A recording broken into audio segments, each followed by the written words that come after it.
ప్రపంచంలో జరిగినటువంటి అతిపెద్ద మారణకాండ అంటే జర్మనీలో హిట్లర్ చేసినటువంటి హోలోకాస్ట్ గురించి మాట్లాడుకుంటాం. అయితే ఇండియన్ హోలోకాస్ట్గా పిలువబడేటువంటి అత్యంత క్రూరమైన ఈ ఘటన గురించి మనలో ఎంతమందికి తెలుసు? అవును, అది కూడా సరిగ్గా మనకు స్వతంత్రం వచ్చినప్పుడే. కొన్ని లక్షల కిడ్నాపులు, అత్యాచారాలు, మరణాలను చవిచూసినటువంటి ఈ అత్యంత బాధాకరమైనటువంటి సంఘటన మరేమిటో కాదు, పార్టీషన్ ఆఫ్ ఇండియా.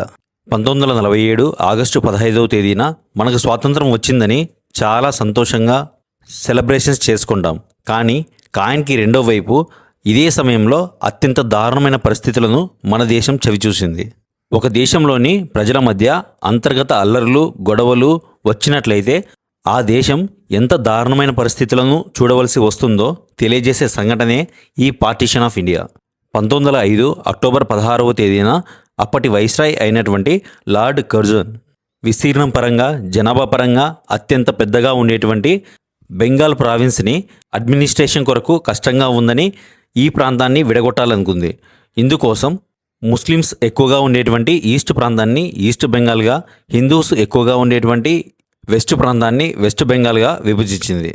ఈ నిర్ణయానికి వ్యతిరేకంగా బెంగాల్లో మరియు దేశమంతటా కూడా చాలా ప్రాంతాల్లో ప్రజలు నిరసనలు వ్యక్తం చేశారు. సరిగ్గా ఇక్కడే అతిపెద్ద సమస్య మొదలైంది. దేశంలో అత్యధిక మెజారిటీ ఉన్నటువంటి హిందువులు వాళ్ళకి అనుగుణంగా చట్టాలను ఏర్పాటు చేసుకుంటారని తక్కువ పాపులేషన్ ఉన్నటువంటి ముస్లిమ్స్కి కొత్త భయం ఏర్పడింది. దేశంలో ఉన్నత స్థానంలో ఉన్నటువంటి ముస్లిమ్స్ అందరూ బ్రిటిష్ వైస్రాయ్ని కలిసి ముస్లిమ్స్ అందరికీ సపరేట్ ఎలక్టోరేట్ కావాలని చెప్పేసి డిమాండ్ చేశారు. దీనికి బ్రిటిష్ ప్రభుత్వం కూడా అనుమతి తెలిపింది. దీనికోసం 1906 డిసెంబర్ నెలలో ఢాకాలో ఆల్ ఇండియా ముస్లిం లీగ్ను ఏర్పాటు చేసుకున్నారు. మొదటి ప్రపంచ యుద్ధం సమయంలో 1916 లక్నోలో జరిగినటువంటి ఒక సెషన్లో బాలగంగాధర్ తిలక్ ఆధ్వర్యంలో జరుగుతున్నటువంటి కాంగ్రెస్ నిర్వహించిన సెల్ఫ్ గవర్నమెంట్ క్యాంపెయిన్కి ముస్లిం లీగ్ మద్దతును కోరింది. అయితే ఇందుకు ముస్లిం లీగ్ వారికి సపరేట్ ఎలక్టోరేట్ కావాలని చెప్పేసి మరలా డిమాండ్ చేసింది. ఇందుకు కాంగ్రెస్ కూడా అంగీకరించింది. దీనినే లక్నో ప్యాక్ట్ అని అంటారు. అయితే కొన్ని నెలల తర్వాత కాంగ్రెస్ ప్రొవిన్స్ అధికారంలో ఉన్నటువంటి ప్రాంతాల్లో ముస్లిం లీగ్ కొన్ని రకాలైనటువంటి సర్వేలను చేపట్టింది.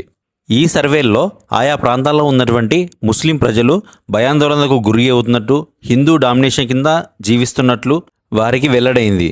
దీంతో ముస్లింలకు ప్రత్యేక దేశం కావాలి అనే ప్రతిపాదన మళ్ళీ బలంగా వినిపించింది. అయితే అప్పటి ఆల్ ఇండియా ముస్లిం లీగ్ యొక్క అధ్యక్షుడు అయినటువంటి మహమ్మద్ అలీ జిన్నా బ్రిటిషర్లు ఇండియాకి స్వతంత్రం ఇచ్చి వెళ్ళిపోగానే ముస్లిమ్స్ కోసం ప్రత్యేక దేశం కావాలని చెప్పి కాంగ్రెస్ను డిమాండ్ చేశారు. అయితే దీనివల్ల చాలా సమస్యలు ఎదురవుతాయని గ్రహించినటువంటి కాంగ్రెస్ ఇందుకోసం ఒప్పుకోలేదు. 1946 జూలైలో జరిగినటువంటి ఈ సమావేశం విఫలం కావడం వలన జిన్నా ముంబైలోని తన నివాసం వద్ద ప్రెస్ కాన్ఫరెన్స్ నిర్వహించి 16 ఆగస్టు 1946వ తేదీని డైరెక్ట్ యాక్షన్ డేగా ప్రతిపాదించారు. దీనివలన హిందూ ముస్లిమ్స్ మధ్య కమ్యూనల్ రైట్స్ మొదలయ్యి ఒక్కరోజులోనే ఇరువైపులా దాదాపు 4000 మంది చనిపోయారు. దీనినే కోల్కతా కిల్లింగ్స్ అని కూడా అంటారు. 1947 జూన్ 3వ తేదీన లార్డ్ మౌంట్ బాటెన్ ఒక ప్రెస్ కాన్ఫరెన్స్ నిర్వహించి అందులో ఆగస్టు 14వ తేదీన మేము ఇండియాకు స్వాతంత్రం ఇస్తున్నామని చెప్పి ప్రకటించారు. ఇందులో ఆయన బెంగాల్ మరియు పంజాబ్లో ఉన్నటువంటి హిందూ, ముస్లిం, సిక్ అసెంబ్లీ రిప్రజెంటేటివ్స్ అందరూ కలిసి పార్టీషన్కి ఓటింగ్ వేయవలసిందిగా కోరారు. ఇందులో సింపుల్ మెజారిటీ వచ్చినట్లయితే పార్టీషన్ చేయవచ్చు అని ఆయన తెలిపారు. దీనిని Mountbatten plan or 3rd June plan అని కూడా అంటారు. ఇందులో ఓటింగ్ నిర్వహించాక విభజనకు అనుకూలంగా ఓటింగ్ అనేది వచ్చింది. ఇక ముందుగా ప్రకటించినట్లుగా బ్రిటిష్ ప్రభుత్వం ఆగస్టు 15వ తేదీన భారతదేశానికి స్వతంత్రాన్ని ఇచ్చారు.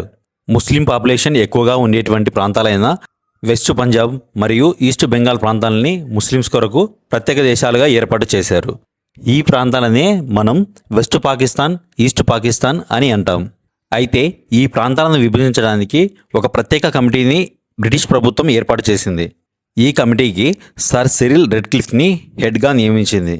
అయితే ఈ విభజించినటువంటి బార్డర్లని బ్రిటిష్ ప్రభుత్వం దేశాన్ని విడిచిపెట్టి వెళ్లే ముందు ప్రకటించడంతో ఆయా ప్రాంతాల్లో ఉన్నటువంటి ప్రజలు తాము మైనారిటీలము అని భావించి, గుర్తించి తమపై ఎక్కడ దాడులు జరుగుతాయో అని భయాందోళనకు గురి అవ్వడం వలన కొన్ని మిలియన్ల మంది ప్రజలు ఒకేసారి బార్డర్లు షేర్ చేసుకోవడం జరిగింది. అప్పటికి బ్రిటిష్ వారు తమ సైన్యాన్ని వెనక్కి తీసుకోవడం వలన దేశంలో లా అండ్ ఆర్డర్ మరియు అడ్మినిస్ట్రేషన్ పూర్తిగా కనుమరుగైపోయింది. సరైన ప్రణాళిక లేకపోవడం, ఒకేసారి ఎక్కువ మంది జనం బార్డర్ను షేర్ చేసుకోవడం, తాము మైనారిటీలం అనేటువంటి భావన, ఇటువంటి గందరగోళమైనటువంటి పరిస్థితుల మధ్య ప్రజల్లో గొడవలు మొదలయ్యాయి. ఈ గొడవలు క్రమంగా పెరిగి ఒక పెద్ద మారణకాండను సృష్టించాయి. కొన్ని అంచనాల ప్రకారం ఈ పార్టీషన్లో జరిగినటువంటి గొడవల వలన దాదాపు 5 లక్షల నుంచి 10 లక్షల మంది ప్రజలు తమ ప్రాణాల్ని కోల్పోయారు. ఇందులో హిందువులు, ముస్లింలు, సిక్కులు అందరూ ఉన్నారు.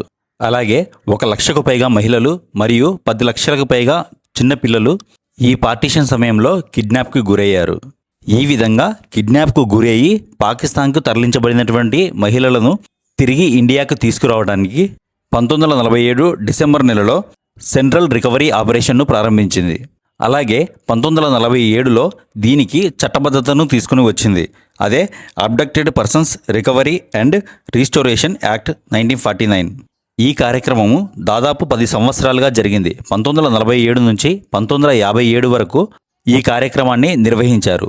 ఇందులో పాకిస్తాన్లో ఉన్నటువంటి ఇండియన్ మహిళలను ఇక్కడికి తీసుకురావడం, అలాగే ఇండియాలో ఉన్నటువంటి ముస్లిం మహిళలని పాకిస్తాన్కి చేరవేయడం ఈ చట్టం యొక్క లక్ష్యం. ఈ కార్యక్రమం ద్వారా దాదాపుగా 22,000 మంది హిందూ మరియు సిక్కు మహిళలను గుర్తించి ఇండియాకు తీసుకురావడం జరిగింది. అలాగే 27,000 మంది ముస్లిం మహిళలని పాకిస్తాన్కు చేరవేయడం జరిగింది. ఇంతటి పెను విధ్వంసాన్ని సృష్టించింది కాబట్టే దీనిని ఇండియన్ హోలోకాస్ట్ అని అంటారు. నా ఈ ఎక్స్ప్లెనేషన్ మీకు నచ్చినట్లయితే ఈ వీడియోని లైక్ చేసి షేర్ చేయండి. మరిన్ని ఇలాంటి వీడియోస్ కోసం మన ఛానల్ని సబ్స్క్రైబ్ చేయండి.